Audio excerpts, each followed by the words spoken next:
Vous savez ce qui me gêne le plus dans la finale d'hier? C'est qu'avec tout ce qui s'est passé, on en vient à oublier une des performances légendaires qu'un joueur a produit hier.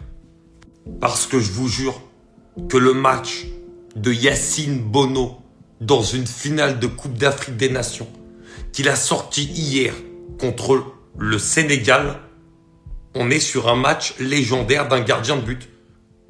C'est un match de Bono que tu prends, que tu mets dans un poster, que t'encadres dans ta chambre, tu le regardes avant de dormir, tu dors bien. Tu passes une nuit, tu dors 24 heures même. Et c'est ça qui m'énerve, c'est que toutes les erreurs, toute la mauvaise image qu'il y a eu hier, ça nous a empêché de parler ou de mettre du crédit sur ce genre de performance. Que ce soit cet arrêt-là, sur Ndiaye, qui nous rappelle tous d'ailleurs un arrêt mythique. Voilà, pour vous faire la comparaison, hein. Voilà.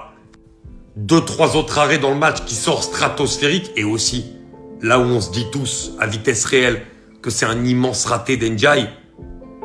Bah non, c'est Bono. Il touche la balle avant, il la met sur son pied.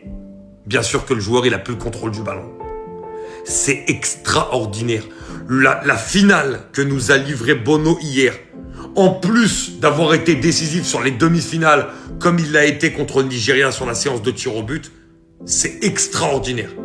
Il a été élu meilleur gardien de la compète et c'est totalement mérité. Mais il faudra qu'on se pose aussi un peu plus globalement et qu'on parle de Bono dans les matchs importants. Parce que c'est un vrai gardien monstrueux, ce mec.